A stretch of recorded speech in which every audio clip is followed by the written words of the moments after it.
बॉलीवुड में एक दौर ऐसा भी था जब फिल्मों में नायक से कहीं ज्यादा खलनायक लोकप्रिय हुआ करते थे और उनकी अदायगी का लोहा माना जाता था।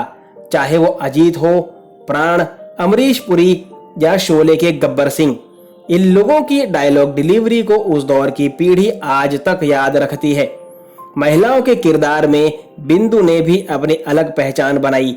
फिल्मी पर्दे पर 160 से ज्यादा फिल्मों में नेगेटिव रोल करके दर्शकों की जलीकटी सुनने वाली 73 वर्षीय बिंदु ने अपनी जिंदगी में क्या कुछ नहीं देखा, आइए आपको रूबरू करवाते हैं। नमस्कार, फिल्मी तराना चैनल के एक और नए और मजेदार एपिसोड में आप सभी का स्वागत है। आगे की कहानी आप सुनेंगे बिंदु की खुद की जुबानी, जो उन्होंने एक टीवी इंटरव्यू में बताई थी जो दूरदर्शन पर प्रसारित हुआ था। 17 अप्रैल 1941 को मेरा जन्म एक गुजराती परिवार में हुआ।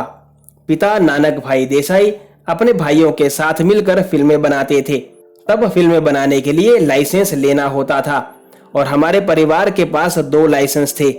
मेरी माँ ज्योत्सना स्टेज आर्टिस्ट थी। घर में फिल्मी माहौल होने के बाद भी मुझे हमेशा इस लाइन से दूर रखा गया। यहाँ तक कि बचपन में हमें फिल्में देखने की इजाजत भी नहीं थी। मैं घर में रेडियो पर फिल्मी गीत सुनती थी और उस पर डांस करती थी। तब हमारा परिवार गुजरात के वलसाड़ जिले के हनुमान भागड़ा गांव में रहता था। बाद में हम लोग मुंबई शिफ्ट हो गए। यहीं पर मैंने पहले दुख भरी जिंदगी देखी और फिर अपनी मेहनत और कभी हार ना मानने की अपनी जिद की बदौलत एक मुकाम भी हासिल किया। बचपन में ही मैंने भरतनाट्यम और कथक सीखा था। डांस का शौक इस कदर दिमाग में चढ़ा था कि मैं एक कमरे से दूसरे कमरे तक डांस करके जाया करती थी। मैं बहुत छोटी थी और एक बार अपनी माँ का स्टेज शो देखने के लिए चली गई। नाटक में माँ ने क्या डायलॉग बोला वो तो मुझे समझ नहीं आया, लेकिन मैंने देखा कि पूरा हॉल रो रहा है। दूसरे लोगों को देखकर मेरी भी रुलाई फूट गई। बाद में मैं रोते हुए माँ के पास गई तो वो बोली, रो क्यों रही है? मैंने भोलेपन से कहा कि सबको रोते हुए देखा तो मैं भी रो पड़ी।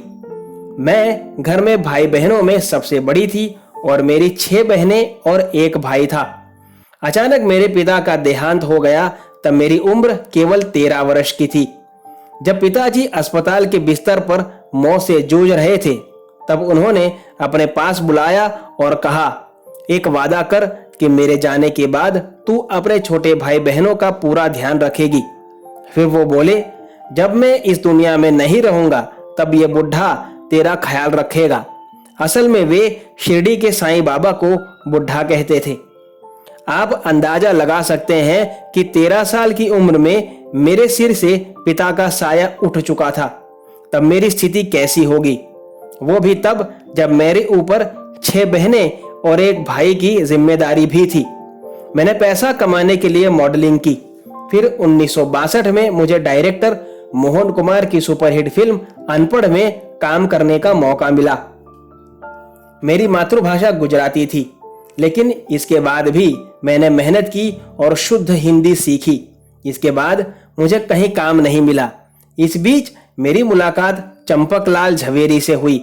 चंपक मेरी बिल्डिंग के पीछे ही रहते थे और उनकी बहन मेरी खास दोस्त थी। इसके लिए घर आना जाना था। जब उनके घर वालों को पता चला कि हमारा बेटा बिंदु से इश्क लड़ा रहा है तो कई तरह की पाबंदियां लग गईं। पाबंदियों के बाद भी हमारा प्रेम परवान चढ़ता चला गया और आखिरकार 1964 में मेरी शादी चंपकलाल झवेरी से हो गई। 3 दिन तक हमारी शादी का जश्न चला, लेकिन इसके बाद उनके घर वालों ने आंखें फेर ली और पतिदेव को पुश्तैनी बिजनेस से भी बेदखल कर दिया। यूं तो शादी के बाद मुझे अपने ससुराल जाना था, लेकिन मैं नहीं गई क्योंकि शादी इसी शर्त पर की थी कि मुझे अपने छोटे भाई और 6 बहनों की परवरिश करनी है। चंपक बहुत समझदार थे और वे अपना घर छोड़कर मेरे साथ रहने लगे। हमेशा मुझे हौसला देते थे कि हम दोनों मिलकर न केवल घर चला लेंगे बल्कि बच्चों की परवरिश भी कर लेंगे। सच पूछा जाए तो मेरा ससुराल से ही पूरा नाता टूट चुका था। एक बार हम अपने पारिवारिक मित्र चंद्रशेखर की पार्टी में गए। तब साथ में मेरी सबसे छोटी बहन भी थी। वहां पर ख्यातनाम संगीतकार लक्ष्मीकांत प्यारेलाल भी आए हुए थे। मुझे नहीं मालूम था कि कब लक्ष्मी जी से मेरी बहन की आंखें चार हो गई। लक्ष्मी जी घर आने लगे और मेरी छोटी बहन का उनसे विवाह हो गया। हमारे घर के पास ही लक्ष्मीकांत प्यारेलाल का स्टूडियो हुआ करता था। एक रात बहुत देर हो गई, वे नहीं आए। तब मैं अपने बहन के साथ स्टूडियो पहुंची। वे एक फिल्म के म्यूजिक में व्यस्त थे। वहां पर राज खोसला भी थे।